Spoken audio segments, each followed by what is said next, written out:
Okay, good afternoon. As Representative Ritter and Senator Frazier finished up outside, I thought I'd go ahead and I've got some things to talk about, so let's move ahead. I'm Charles Porter. I write and teach, and some say preach, about water rights all over the state of Texas at St. Edwards and elsewhere. I want to thank HUO for Texas, the Texas Association of Realtors, and the Austin Board of Realtors for setting this forum up. You know, what we call this is financing the solution, and the key word here, it's a public forum. It's all about transparency, and I think that public service and public forum works really well together. It's the best example of representative democracy I can see. Now, I'm going to give a few warm-up comments as everybody are walking in, and I want to talk about how we're going to kind of run this thing today. Come on in. Thank you. Okay. We've got a couple hours. The first thing I want to say is we should be especially proud today because we're doing something unique. Y'all might remember, I'm a little older, and you might remember a few years back we talked about how Americans never plan more than 3 months in advance. That other cultures plan 30 years in advance. Well, guess what we're all doing here, including the audience? We're planning 5, 10, 15, 30, 50 years out. So we're way ahead of other folks. We're not on the cliff like other people in the country are. We're here way before the cliff. Maybe that's because we live out here in the border, in the periphery.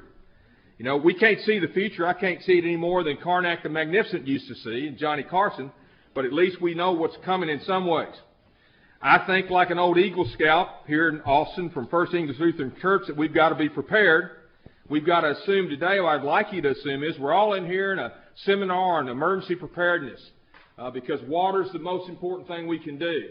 I want it to be informal. I want it to be something that we'll all have an opportunity to ask questions. But the main thing let's keep in mind is we're here to talk about how to fund the water plan.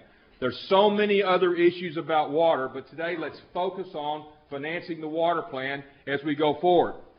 Now, to warm us up a little further, you've got to let an older academic and an old sixth-generation Texan talk a little bit about water.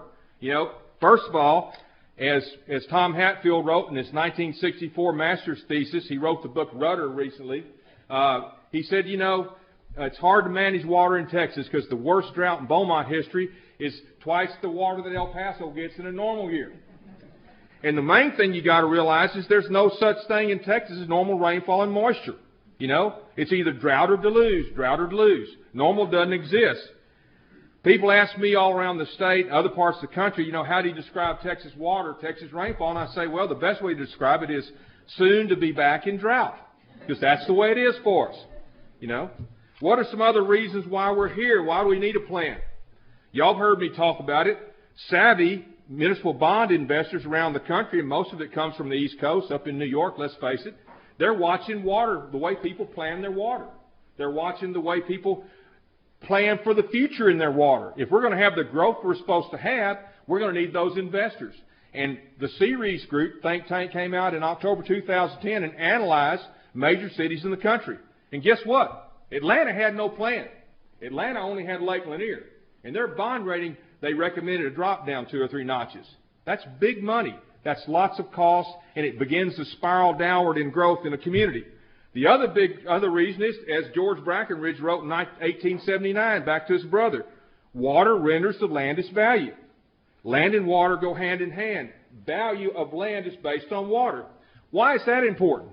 Because our most cherished values in Texas, one of our most cherished and oldest values is public school education. We fund public school education based on ad valorem taxation, right? What happens when, God forbid, a city like San Antonio needs to take the water from the rural areas? What happens to the rural area? Their tax base declines, right? Public services decline. It becomes a spiral. So those things happen. It's something to consider. Third, growth has consequences. Great growth is wonderful. We focus a lot around the world on sources of water, but we also use water a lot, right? One of the big things we use water is with human sewage. We have this term called sanitary sewage. There's no bigger oxymoron than that. You know, nothing whatsoever. But we've got to deal with that also. So water is a comprehensive thing. Water relates conjunctively. All water relates to all types of water. All right? We're in one hydrological cycle, one common pool that we all share. Keeping in mind we've got to figure out a way for these public services to choose between urban and rural interests. How can they possibly make that choice? I teach all around the state, and believe me, the people out in the rural areas worry about water rights. Why do we need to do this now? Because of time and money, okay? I've been involved as an expert witness many times in right-of-way cases.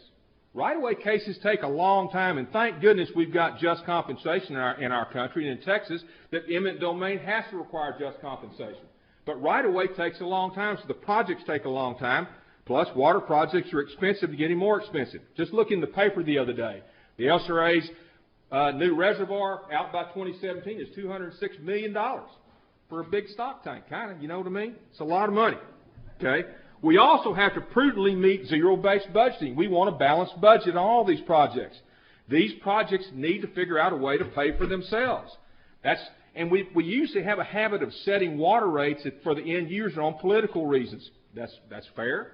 But the way, if you read Comptroller Combs' article in the Wall Street Journal, she made some good points. She's doing a lot of work on the local burden of debt on our small cities around. You know, we've got to figure out that rate based on not only operating expenses, but maintenance expenses, right?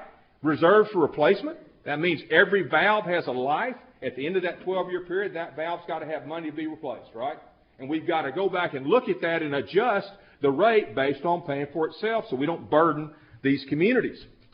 I think the last thing to keep in mind, and Carlos Rubenstein did a really good job at a water claw conference we spoke at together. He said, you know, we've got the feds also to deal with in this thing.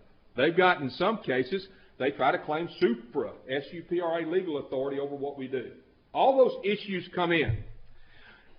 Last thing I'll share with you before we go on, and that is, as I speak around the state, everybody is willing and interested in funding the water plan to a person, okay? What they all say, though, is make sure whatever water money we put in that plan goes to water only, that it can't be swept away, right? And that's a critical part of this equation. Now, as we're focused on financing today, where we'll start out with Representative Alan Ritter, who's chair of the House Natural Resources Committee, then Senator Frazier, chair of the Senate Natural Resources Committee. They'll make remarks. I've got a couple of questions from the podium, then we'll open it up to y'all for questions.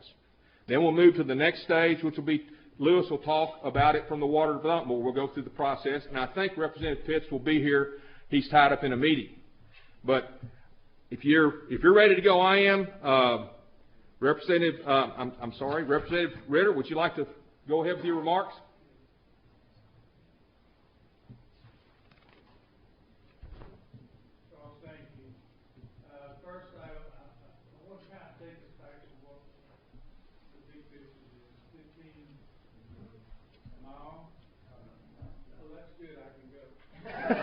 Sorry. We don't have these in the house.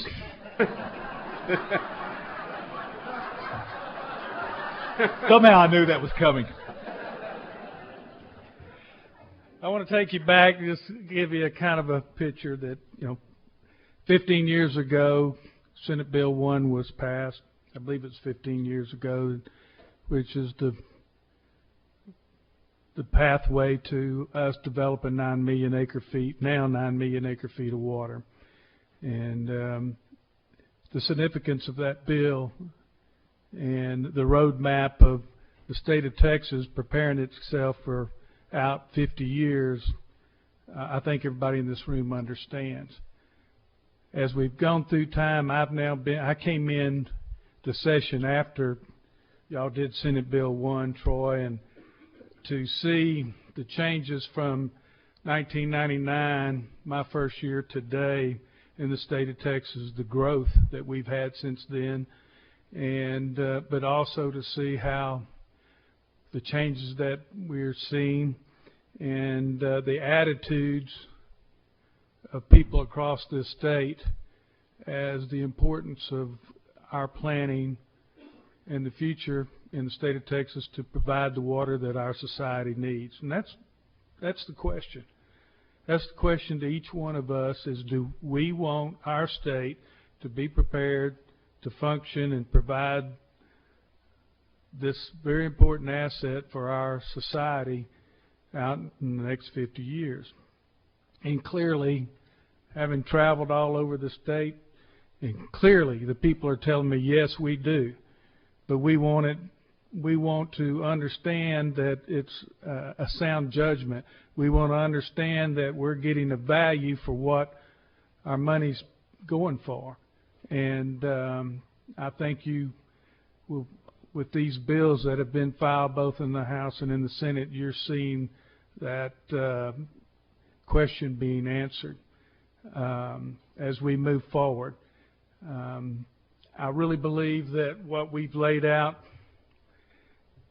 which is not something we just dug out of the air, this has been something work in progress with our staff, with Liz and Sean and with the Senate staff for quite a while, working with the Water Development Board, the Legislative Budget Board, TCEQ, all the different entities throughout the state to try to get some kind of workable plan that will put us on that road path to securing that 9 million acre feet. So, Troy, we got our hands full in the next several months, and I'm looking forward to doing it. So, Charles, thank you for having us here. Thank you for being here. Senator Frazier, would you like to make your remarks, please, sir? Sure. And I'd obviously first like to thank the Austin Board of Realtors for inviting us, the water interests that helped put this on. Also, kind of a thank you to the other legislators here. We got numerous people of the legislature that have a little interest in this, the issue we're talking about. Welcome you. I also want to comment on Chairman Ritter. Now we give it back and forth to us pretty good, but we also during the last, I guess really the last 18 months since we left the last session, we've talked very, very often about this issue, trying to decide where we're going to go, what the path is going to be, who would do what the House position is going to be, what the Senate position would be.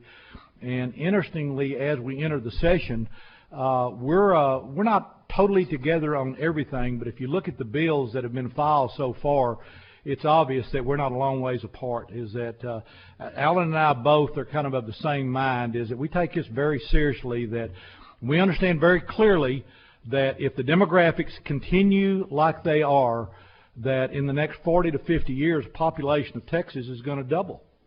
You have another 26 million people that show up, and hopefully are going to want to be out there buying houses.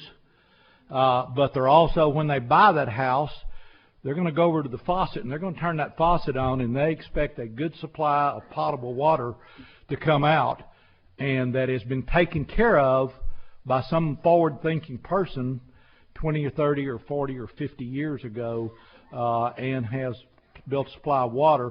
I'm also hoping that when they go to Walmart in the afternoon to buy that widget they're looking for, that we have the manufacturers that have also moved to Texas and moved their industrial plants, and we have a supply of water for them. When they flip on that electric switch, that we have water to make electricity. So this is the infrastructure that we're attempting to put in place. I think Alan and I are both in agreement that we've waited too long to do this. It's time to move forward, and even if all we get out of this is a baby step, we've got to take that first step. And if you look at the bills filed, Chairman Ritter had dropped his bills in a hopper last week. I put 3 in this morning, actually pretty much mirroring the direction he's going. We've taken a pretty aggressive position of asking for $2 billion from the Rainy Day Fund to jumpstart, that would be created as a loan program and not a grant program. I have a bill that will outline, and it mirrors a lot what Alan put in place, was creating the SWIFT, which is a restructuring of the Water Development Board, which I think what we're trying to do is push them into helping us prioritize, if we have X amount of money, what is the projects that we need to start on tomorrow. And then the last bill that I put in today was Senate Bill 235, and it was encouraging a regional concept. And the best way that I could explain is that if Dallas wants to build a reservoir, but they need help from the 5 surrounding counties, giving them the authority to set up a regional concept and come up with a revenue stream to pay for it from those regional concepts. The bills that I have filed, I intended to be a structure for debate. We're actually starting next week on Tuesday. We will have a Senate committee meeting, an organizational meeting, but we're going to start talking about water next Tuesday, and we're going to start this debate. And hopefully, in 120 days, I guess we've got left now. In 120 days, we can all look back and say we did something to move the ball forward, and we have taken more than a baby step. We've taken a giant step forward in setting up the infrastructure that we need for the future of Texas. Well, thank you. We sure do appreciate that, and everybody in Texas should appreciate that. Very much so. If y'all, let me ask y'all a couple of questions. You can both answer however you'd like. First one, I guess we thought about and talked about was, you know, is it too early to tell what the $2 billion might buy us? Can you describe a little more about that? You say, these fancy pieces of equipment. Okay, repeat that because I couldn't. What do you? Can you kind of give us an idea of what y'all are thinking? We've heard about the loan program, but what can you give us a little bit of an idea about will the $2 billion in the long term, will we need to supplement with other kind of revenue? How would that, you know, one of the things the water plan says we need at least $27 billion over the next 20 years. How would that work? If you take the water plan as it is today, as it is written today, that requires 600 some odd projects, if I remember right, for a total dollar value of about $53 billion. And the state's participation is X. What we know is if you're going to do a one-time seed capital, and follow the path for the next 50 years of the state water plan, that your completion would be to develop, in this case, about 9 million acre feet of water out year 2060, that it takes $2 billion of a one-time seed capital. If you deviate below the $2 billion in order to follow that same critical path in the next 50 years, you have to supplement income. You could either do it with a defined revenue source, you could do it with appropriations, or you could not do it. But you've got to have supplemental income to meet the requirements to do your 50-year plan. If you do not, all you're doing is that 50 years starts going out 7,500, 125, depending on how much money you put in, and how much money you put in as additional supplemental revenue. That we know for sure. Good. Can I jump in? I was here when Senate Bill 1 was passed, obviously, sitting on the committee, was a co-sponsor of the bill, and whether it was wisdom or lack of wisdom, we put a provision in the bill that said if you wanted to be eligible for state funding for the plan for the next 50 years, you had to put your project in that plan. Now, the lack of wisdom on that is that it became a Christmas tree. It's a Christmas wish list, and quite frankly, if we built all those projects, it would cost $53 billion, but the likelihood of all those projects being built are not very likely, and if you start paring it down and prioritizing, the number that is needed tomorrow is not as big as what we thought it was and actually becomes somewhat manageable. The voters approved $6 billion a couple of years ago that could be used for ongoing bonding projects, but the Water Development Board was not able to put together funding for jumpstart money for a project to help them get the project started for engineering and the initial sources. So one of the things, when you say how far would the $2 billion go, likely the $2 billion will fill the needs of the bulk of the things that we need to address tomorrow. Our plan is to prioritize. What we're doing right now is we've been going back to the Water Development Board and said, cut this down. Tell us what your top 10, your top 20 projects from population is. What is in that top 10 from a need standpoint? What's the top 10 from a rural standpoint, where we can try to prioritize, if tomorrow, if we fund these projects, which ones would we fund? What our thinking is that the $2 billion, if we put it in place, we get these projects started, they will go ahead and build the project, pay it back, we'll get that money back, and then we can loan it to someone again in 30 years. So we believe that the $2 billion likely could fund the bulk of what Texas needs to do the next 50 years. Is that that's the game plan. That's great news, and that's the way I read it too. I hope. I was going to ask this to Representative Pitts, but I ask y'all: what if for some reason we can't take it out of the rainy day fund? How would y'all react to that? If that's an unfair question, I'm sorry about. I worry about that somewhat. When we got you're a House member, you can. He was going to ask Pitts. Okay, you're asking me if we cannot do a one-time seed capital injection from the rainy day fund, then we got problems. The bill we'd have to change the bill where we're trying to define either a supplemental revenue source, a defined revenue source for however the timeline that's extrapolated tells us we have to do it, or we have to count on what we've done in the past as what is appropriated.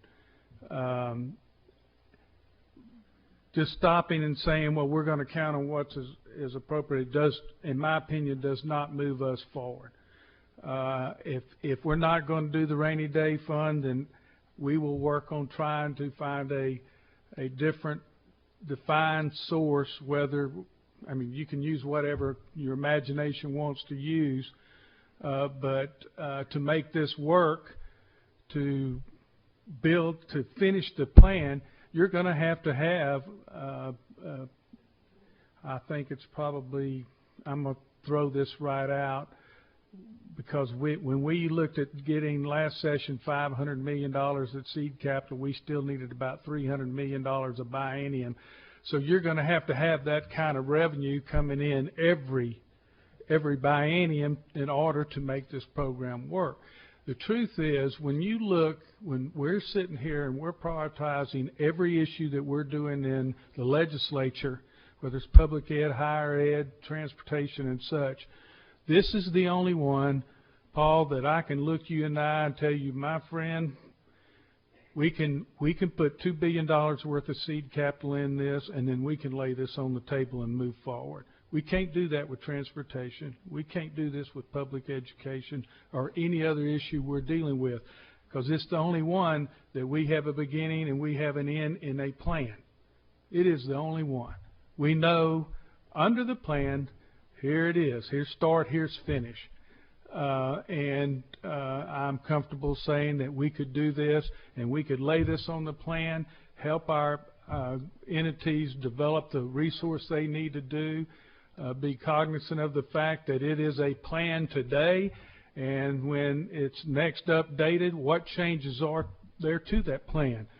Do we need to tweak anything within our infrastructure bank to make it work? Because our job is not to go build all these different projects. Our job is to help all the entities do it.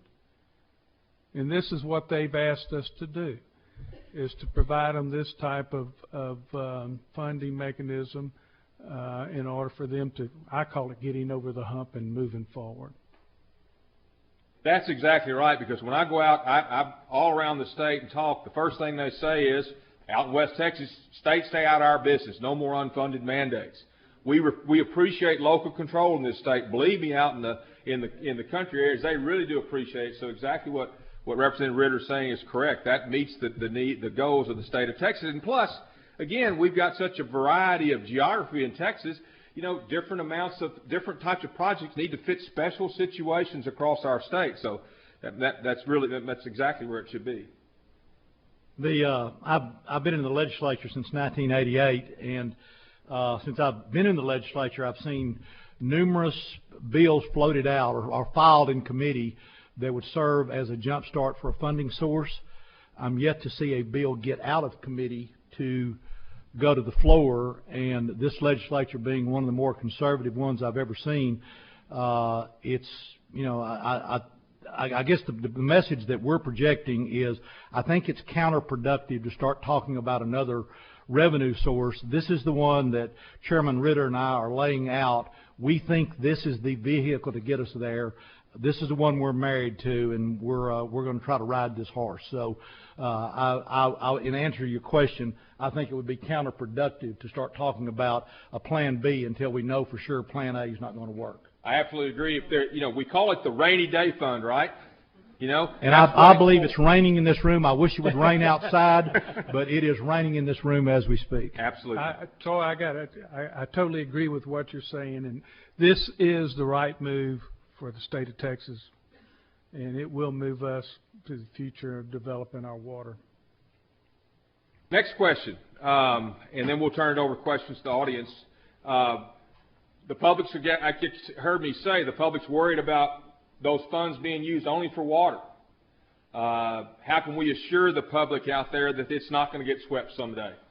Okay, and I'll take this one if you don't mind. We have, I think there's a bill both in the House and the Senate where we have the creation of a term called, we're calling the SWIFT, and the SWIFT is what's the actual name?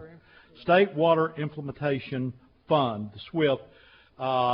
It is a restructuring of the Water Development Board, and the thought is very clear here, is that we want to try to implement the authority of cutting down, where we have three, either call them directors or commissioners, that are charged with prioritizing the project and do exactly what you're talking about. This money is not intended as a grant fund. We're intending it to this as a loan fund that we'll have to, through the process, talk about how it's implemented. I think we're both in agreement that we've got to address the needs of the larger cities and make sure the population base is served.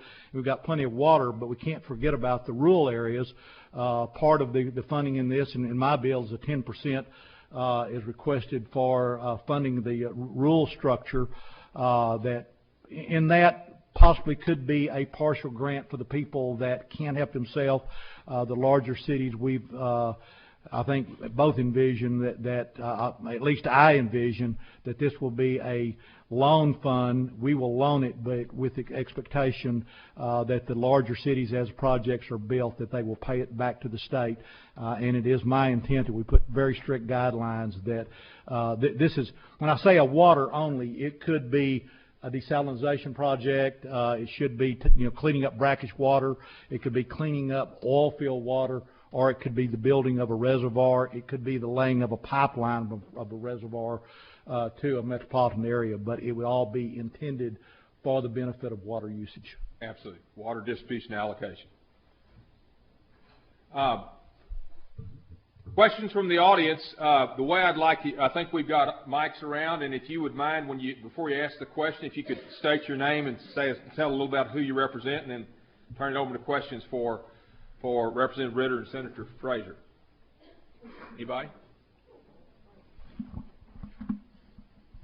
I don't need a mic. You don't. I'm Bill Severa. I'm a member of the Regency Water Planning Group, which is part of the 17 group system under the Texas Water Development Board. And we're now in our fourth cycle, 5-year planning. But great planning, everybody in the country recognizes it's probably the best in the country, but planning isn't good if you don't ever have any execution. I have two questions. One is, how optimistic are you that we can get this done, hopefully with the help of the leadership? And secondly, as you know, or hope you know, the regional planning system is scientific, it is methodical, it's thorough, it's non-political, based on real research, and nothing more frustrating than to see some of the bills that get popped into your system under your committees that one individual member of the legislature thinks he or she knows better to do something that this group has not produced through the whole statewide planning system. So can we count on you to sit on bills like that screw up the planning in the meantime? Thank you. Good answer. That is good. Bill, was there a question in there? I'm glad I didn't say that, Troy. Our job is to, in sound principles, do what's right for the state, for we the people. I'm one that believes in Senate Bill 1. I wasn't here when it was done. I think it's a great piece of legislation. We haven't done everything by not funding it properly to make it go. We look at every piece of legislation as they're brought to us, and if you don't like one, feel free to call Troy. He'll listen to you. And Bill, you've known me a long time, and I'm the eternal optimist, and I'm very optimistic that we've got a plan that possibly can move forward this time. I like what we're doing. I guess I disagree with you a little bit that yes, the Senate Bill 1 is scientific in that we've looked at the projects, and yes, we've looked at numerous times. You say that it's without politics, and I would say just the opposite. I believe the flaw in the system is, in fact, that we have 16 regions that all think their project is the most valuable, and they won't agree that if Region 8 goes first, that Region 12 is going to be not agree with that. That's one of the reasons we're moving forward with creating the SWIFT, is that we've got to prioritize, take the politics out of the regional planning process, which we see down here, but also make sure we don't put in our own political agenda or someone else, in that we allow the SWIFT to do their work.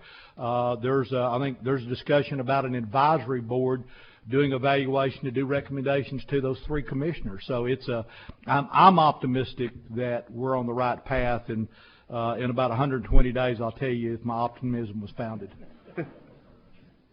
Other questions from the audience? There's one. Thank you. Yeah, my name is Jeff Pender, and I live here in Austin. I don't represent anybody except myself. And I have a unique perspective on this problem. I've worked in state government for 15 years, and I've worked at the Public Utility Commission, and I've worked at the General Land Office. And I see an opportunity here, call it Plan C or D or whatever. It's a small portion of the funding of the water problem, but one I think deserves a little look. And basically it involves funding desalination plants through deep discounts in the electric bills to public power entities such as counties and cities that might be willing to build these plants if, for instance, the initial capital costs and the operating costs weren't so steep. The General Land Office has a great, wonderful electric power, state power program, and right now they do give discounts to school districts. And the current statute would probably need a little tweaking, unfortunately, but I think if the legislature so felt it was worthy, they could give a large, substantial discount to counties and cities that want to build these plants, and in doing that, take some of the sting off of investing in these things initially.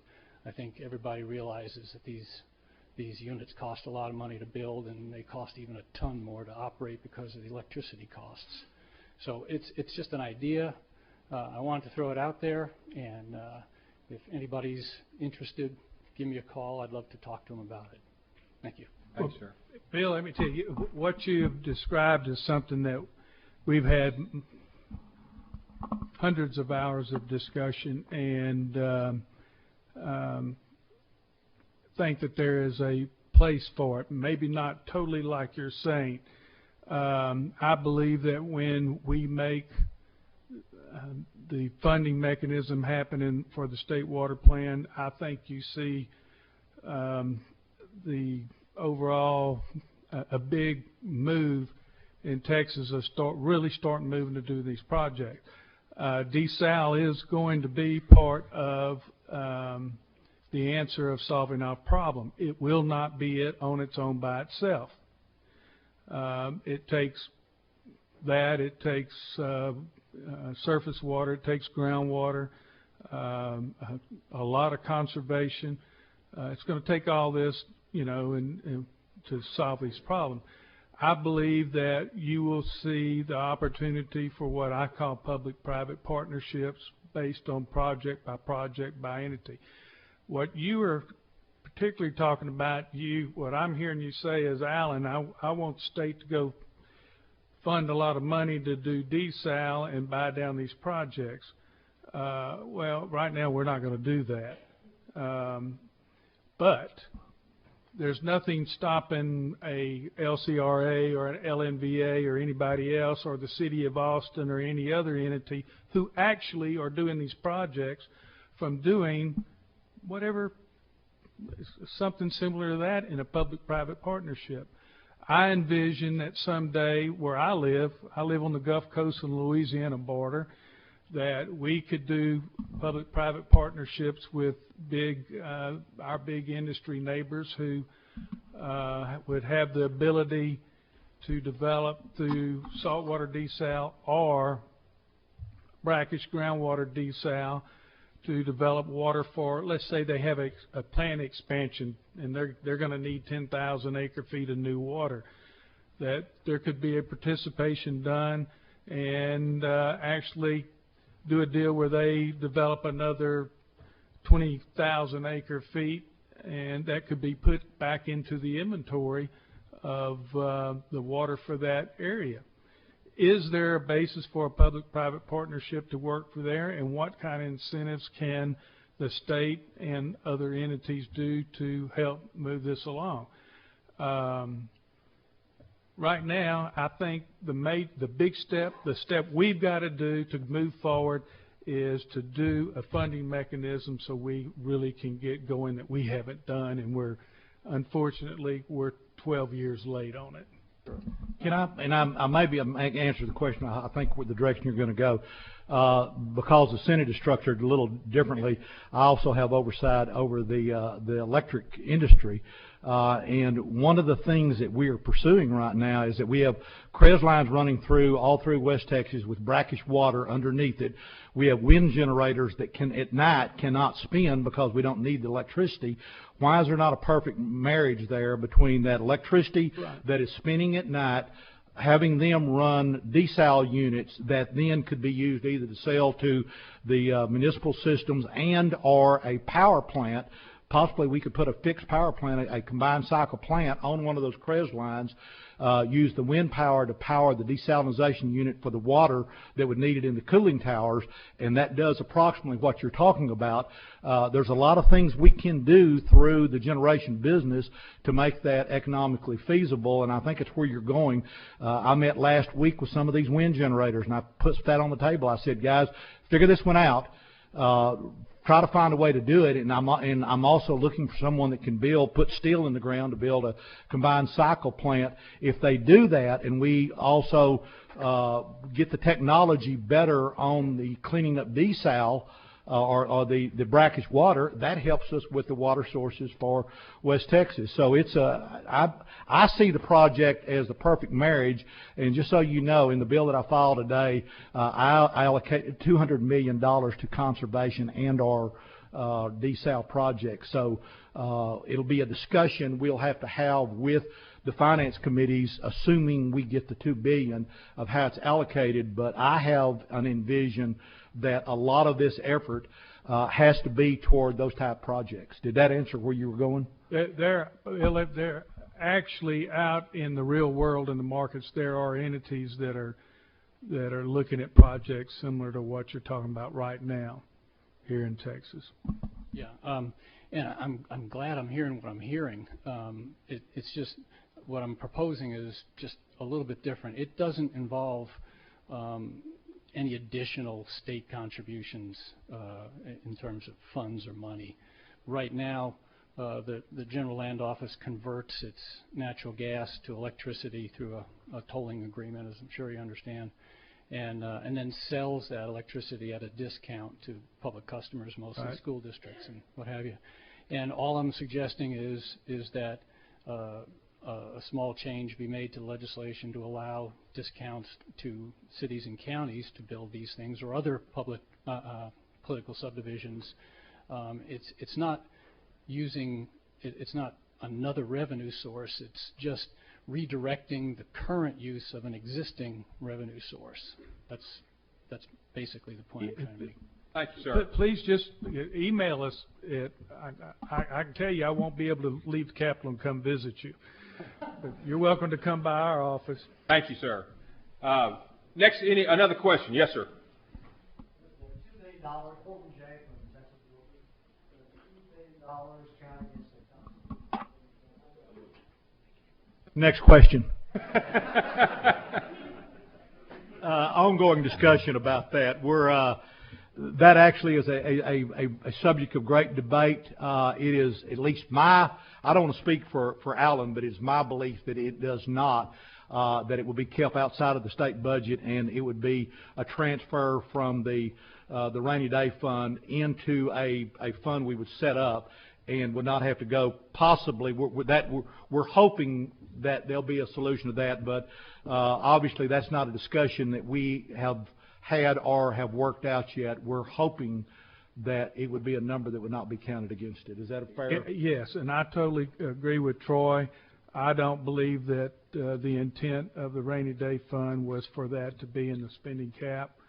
But we have quite a few people that are working on it to, for the arguments on both sides. But my stance is no, it should not have any effect regarding the spending cap. That's a critical question, because if the way it's been figured, that cap may be $8 billion, that'd be 2 of the 8, be 25%. So that's something I think, the way I read it, not being a lawyer, but I read it, it's not going to be, it shouldn't be part of the cap. And that's what I'm going to fight for too. Other questions? Yes, sir. Senator Frazier, Mr. Ritter, Mr. McMahon, thank you for each of your leadership that you do in terms of this. My name is Mitch Fuller. I'm the Mayor Pro Tem for the city of Cedar Park, which is a suburb of the Austin area. And there's no greater evidence of the growth of Williamson County and the size of the Williamson County delegation. We've got 3 state reps now, and our new state senator is Senator Schwertner. So Williamson County is well represented, and it's so well represented because of the population growth. And as somebody who's in the water and wastewater financing and infrastructure and supply business, I really appreciate how you guys have embraced this. And we have to continue to plan, but I also think we can talk about very recent success stories. And I was part of a group that was before the Water Development Board, Mr. McMahon, where you reaffirmed phase 2 of a project that the city of Leander, city of Round Rock, and city of Cedar Park are working together on. And part of that success story from phase 1, which was a $182 million project, we saved $40 million. It was $40 million. I'll say that again as a public official because I'm proud to be a part of that. It was $40 million under budget. And the city of Round Rock was able to give back a portion of the money that they borrowed through bonds through the Water Development Board. So I think there's recent success stories all throughout Texas and literally right here in this region that we can talk about, and I want to help you tell that story. And it starts with the ability of the Water Development Board to finance the project. And $182 million, $40 million under budget, 1 project instead of 3 out of Lake Travis. Round Rock is in the Brazos River Authority, the city of Cedar Park, and Leander kind of straddle BRA and LCRA. So there's things out there that we in the public sector, we in the city, it's a core service of what we do. And it's great success. It's first and foremost a public safety and health issue, but I think this has gotten more traction as an economic development argument. And I sat up there 2 years ago on a panel on that very stage and talked about it from that perspective. So we're proud of what we're doing in Williamson County in terms of being an economic development engine. It's not going to continue if we don't have the access to the capital to finance those projects, and we need to finance it in the future. And Mr. McMahon, thank you for affirming phase 2. So success, but my question is really process related. How can we get better and more efficient at this? So when a city is involved in a project like this, because it's essentially government fighting with itself, it's a very expensive endeavor to go through the permitting process to get the Water Development Board to bless that project. And the dreaded term we all dread is environmental assessment, which takes years to do. So can we get better at that is my bottom line question. And thank you again for each of your leadership. And let me respond to that. I'm not sure what the question was, but I just met just then with an oil and gas group, and one of the things that I told them was, help us, tell us your problems, tell us that if government is standing in the way of what you're doing. And this is a very interesting one. Oil industry, if they recover water and clean it up, it's still oil field waste, even though it's been cleaned up. And they can't put it in a pipeline and move it to another location. They have to put it in a truck and truck it there. That's not government helping them. We need to clarify through clarification. If they'll put in a desal unit and they'll clean that waste up or that brackish water, we should be able to move that. And those are the things that we're hoping to identify, and I think that's where you were getting to, is that we don't want government standing in the way. That if there's things we can do by either a change in statute or a change in rule or just prodding the agency and say, you're holding this up, this can't take 6 months, it's got to take a month. Cedar Park's in a hurry, help us get it through. And I hope that's what you're saying, because I think we're all in agreement that we can make government more efficient than it is. Mayor, I do want to applaud you and Cedar Park and such, and I would ask that you spread the word all across Texas to all your mayors of every city, leadership of every county, and every governmental entity, because all those entities are the ones that are going to make these projects work. Our job is to work with them and provide what we can provide. But if a mayor of a local city and that city council does not step up and be the leaders they need to be for the future of that entity, then whatever happens is what's going to happen to your area. So thank you. And I hope and I pray that every other leader throughout the state, whatever level they're working on, stands up and makes the tough decisions they're going to have to do it for the future of their area. Well, let's close questions out now and we'll turn it over to Louis McMahon for his remarks. And I know maybe Senator Frazier and Representative Ritter have to go, but okay. Louis, go ahead and start.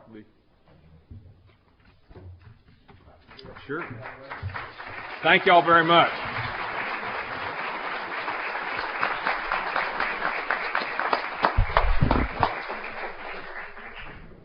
Senator Frazier and Representative Ritter, thank you for all you're doing.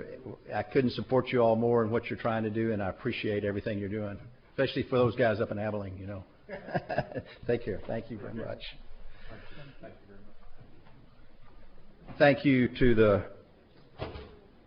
the Austin Board of Realtors and for putting this on. And I'm just going to quickly cover the water plan that we've been talking about. So you, Representative Ritter, talked a little bit about it. I'm not quite as good as Charles. I'm only fifth generation Texan, but I love this state. And my great-great-grandparents got a land grant from the Republic of Texas up in Fannin County, and we've been here ever since and love this place. But North Texas has some water issues. Mr. Severa, he left. Did a lot back in the old days to get it going, and part of it was building the reservoirs that were the solution for Northeast Texas. And we have different solutions for West Texas, different solutions for El Paso and down near the border. So we all understand why the plan doesn't look the same for everyone. Let's see if I can get this to move there. Nope. There we go. So a little bit about the Water Board. You've heard it discussed, but the mission is as stated there. But it's basically, how do we put together a plan that ensures that there's enough water to meet the needs of all the water users? And there are so many various water users, and we've talked a lot about them. Here we go. Sorry. A little bit of history of the water plans, and you've heard some of that already. And back in the late 1950s, and I'll have to say I was born then, and remember living in Dallas, and all of a sudden the water got so bad that you could hardly drink it. It was because there was an emergency pipeline directly from the Red River, which is very brackish, and that was the drinking water in Dallas before we got the rains of 1956. So we all understand what the drought of record looks like. And we thought we were maybe in it last year, year before last, and luckily we had a little bit of rain last year. But the jury is still out as to whether or not we are getting close to getting into the drought of record. What's important as we look through the various plans that were put together is that it began in 1957 after the drought. The first state water plan was in 1961. It was for 20 years. It was a little bit of a tops-down plan, how to meet the needs for 1980. And then we had additional plans every few years to go look and update it and get going. And many, many reservoirs and many great water projects were put together based on this plan and based on the funding from the state and based on the funding from the U.S. government, which many big infrastructure projects were done. And then we kind of sat on our laurels a little bit, and we ended up with another big drought in the 1990s, and that was what the kickoff was for the Senate Bill 1 that you all were just listening to, and a change in the way that we did regional planning. So beginning in 2002, we had a bottoms-up plan, which Mr. Severa was talking about, where we used a lot of different inputs and tried to tune it to the needs of each one of those regions. So the 2012 plan is built from a regional planning concept, and this shows all the interests that participate in this. There are 16 regions. There are at least 20 representatives that represent all these groups, and as Mr. Severa said, they work hard to try to come up with solutions that fit those regions and to come up with cost-effective solutions. Many of the decisions that end up being in that plan are based on what's the most expedient, most cost-effective way to get us water. And as we've said many times, it's different in El Paso than it is in Beaumont, and different from Dallas than it is down in San Antonio. So each of these regions who have some somewhat common geography, common situations, work together to come up with a water solution. The planning process is really pretty simple on top level. It's very complicated when you get in the details.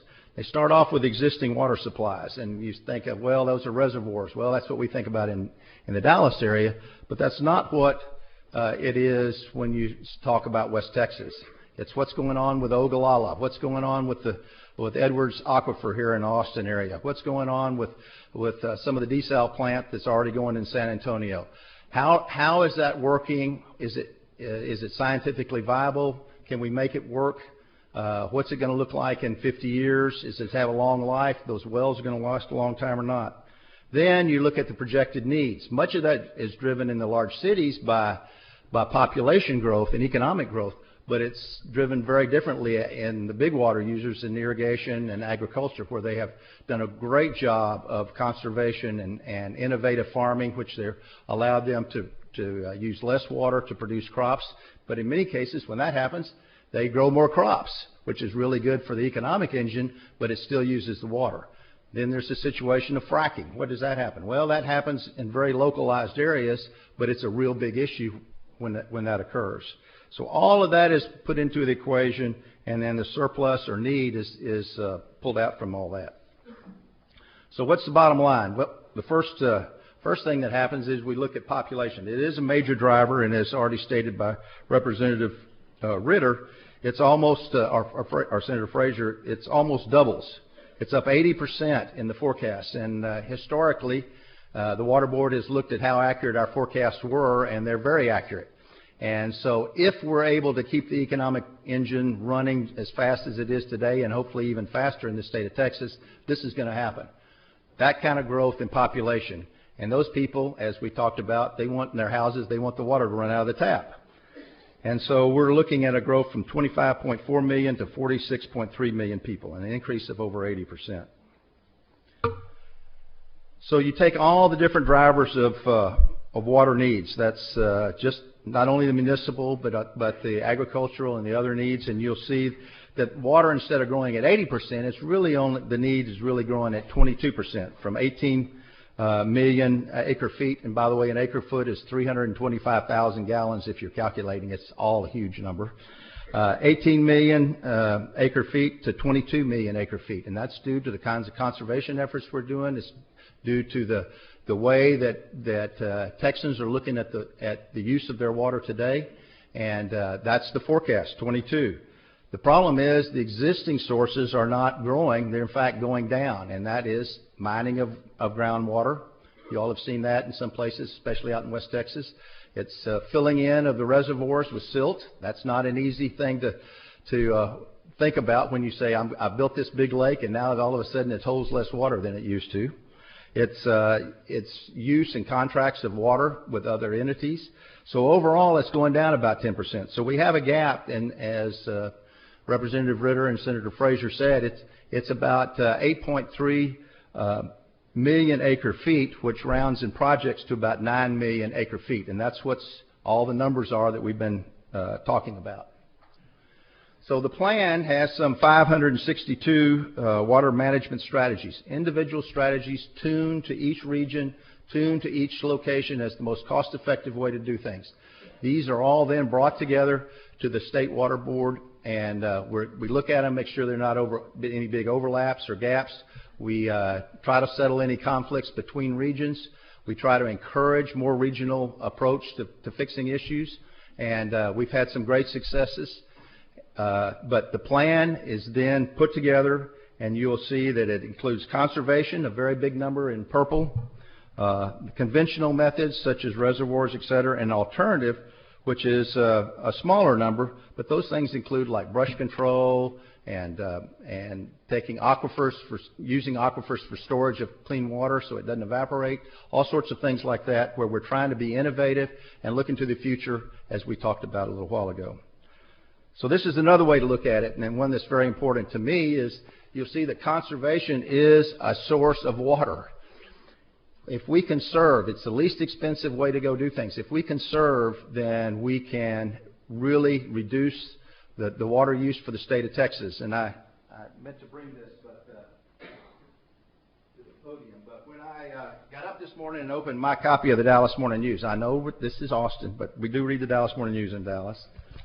The front page said, this is the front page of the Dallas Morning News. The word on water is conservation, and it actually talks about this specific conference and talks about the state water plan. And you know that it's important when it leads the Cowboys Ratliff arrested on DWI. Didn't make the top copy.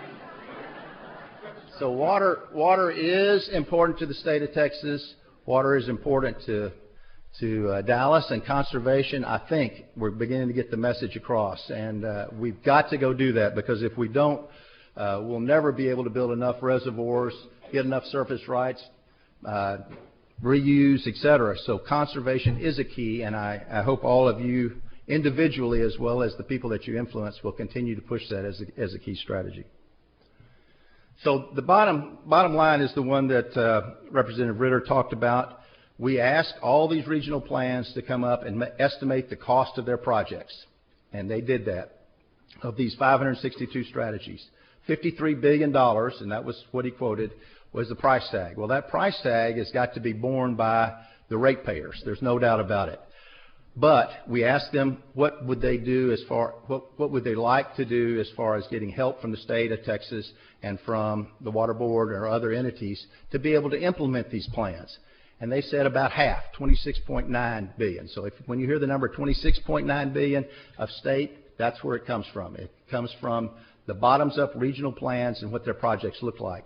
And I think what has been put together, and I wish they were still here, but my understanding is the $2 billion will allow us to loan out and bring back, and it may not be perfectly per this timing of this plan, but it will allow us to implement the plan over the next 50 years if done correctly. And I know at the Water Board we're excited about the opportunity to be able to help the state of Texas solve these problems, kickstart these projects.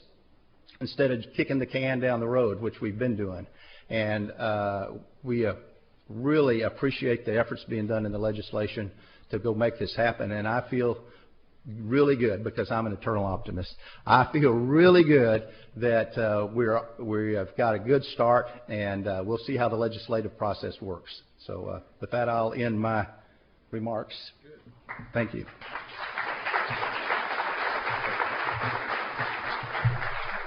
Thank you, Lewis. A couple of quick questions, then we'll, again, questions from the audience.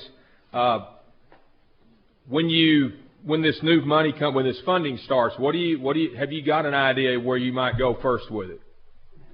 Have any idea? That's the prioritization question. There are regional plans right now, and they have timing built into them. In fact, one of those charts showed the timing of some of those projects and how they took place. I think it's going to be up to the entities, the public entities, to come forward with their requests first.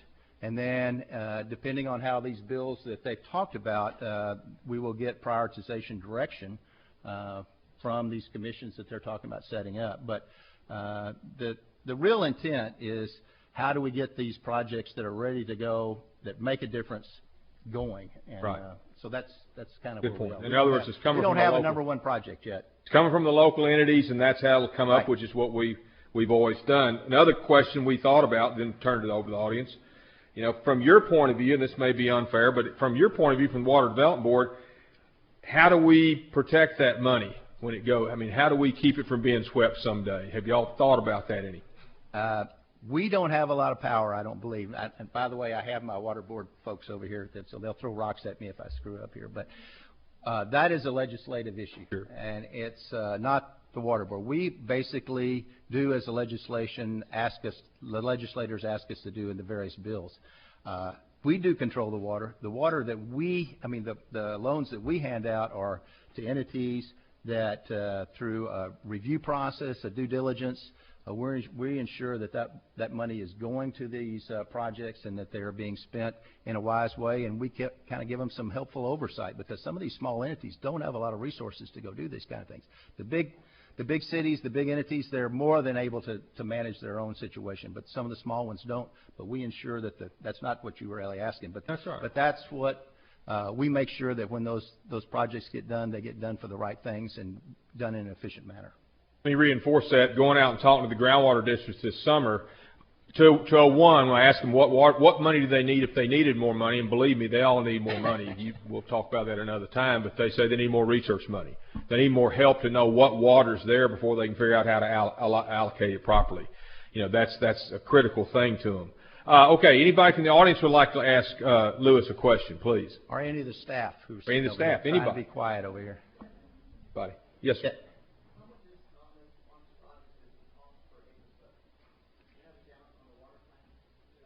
Yes, they do calculate. It's pretty simple, but they vary all over the world. I mean, that's one of the reasons you don't go implement a desal plant for Dallas when there's lake water, which is substantially less.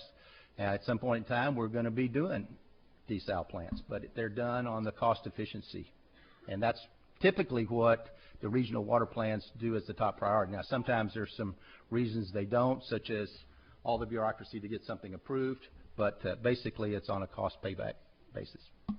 And as you saw from the LCRA site about the reservoirs, there's a vast difference in the reservoir costs, they've thought, just because of the structures and things in the regular geography and geology. Other questions? Anybody? Yes, sir. My name's Andrew Backus. I'm a Hays County resident, just interested party. Was wondering if you could speak to how you will prioritize the allocation of funds. Is it purely done on population, on some economic benefit calculation? How's that done? Thank you. Well, a couple of things. One, I guess I'll go back to the regional plan that we're working through today, and those are prioritized by the regions. I'm referring to what the legislators are talking about and saying, you guys are going to make a top 10 or a top 20 list. How are you going to do that? I don't know. We'll have to ask the legislators how we're going to do that.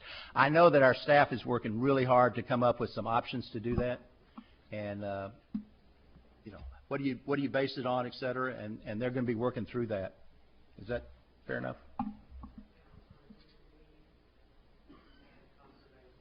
Need and conservation are the timing, need, and conservation are the prioritizations. An example of that might be what happened to Robert Lee, Texas, a couple of summers ago when they just ran completely out of water. What's been great is that Proposition 2 is another source for those smaller communities to find a way to, you're not going to invest in a bond in Robert Lee, Texas. I wish I would, but I probably wouldn't. But with the state credit with it, I would be willing to do that.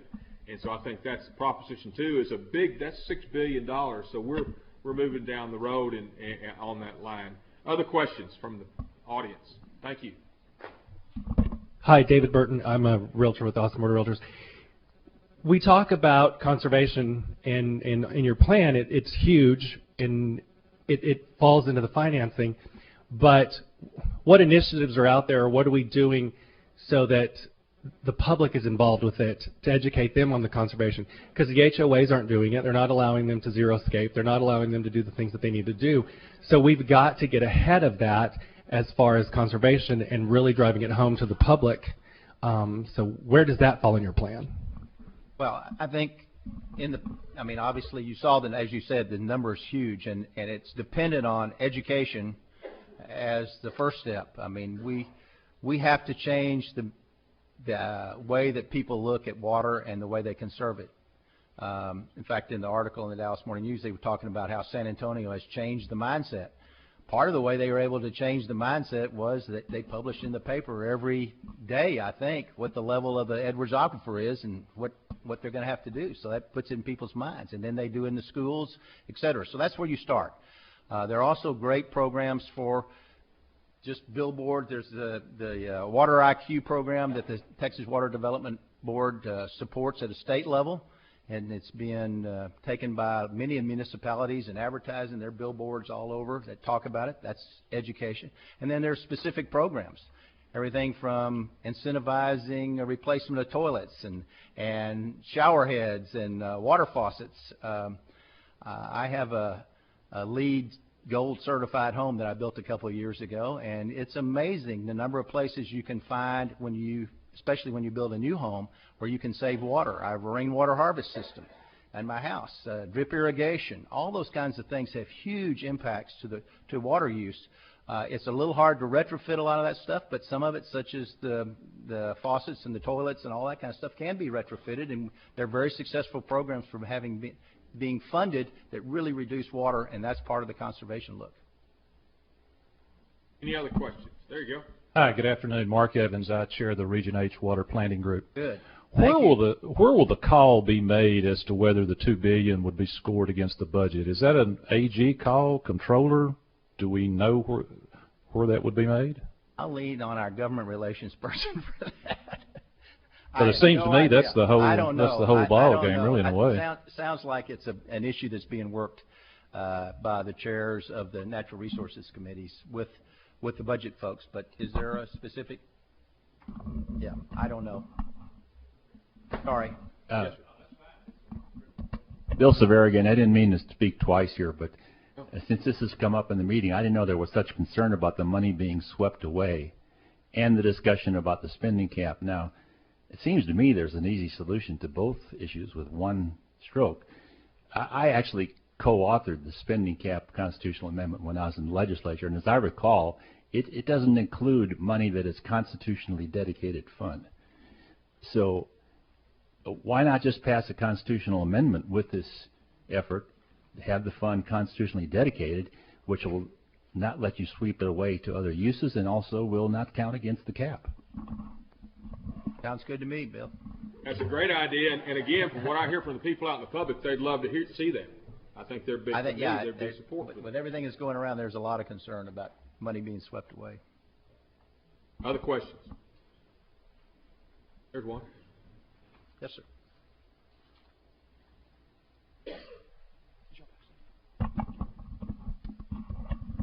Bill Norris with Norris Leal. We talk about maybe combining funds with public-private partnerships.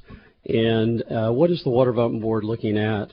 A possibility of maybe even a private company coming in and borrowing some money through this rainy day fund or for whatever is legislated to where you actually administer that. Is there any talk about that?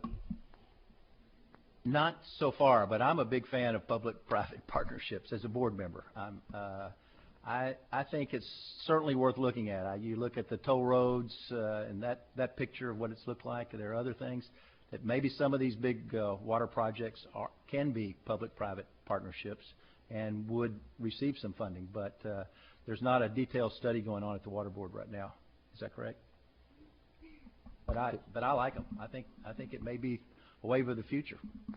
The problem is public-private partnerships typically cause things to cost more money because you have the private entity that wants a decent return for their risk. And so water is valuable, and when it gets valuable enough, it'll make sense. I consider that's a theory, but it may not be true. The efficiencies may be better. We all know how good the toll roads are. So they do cost more than the free highways, though, don't they? Okay. Anybody else? There's one.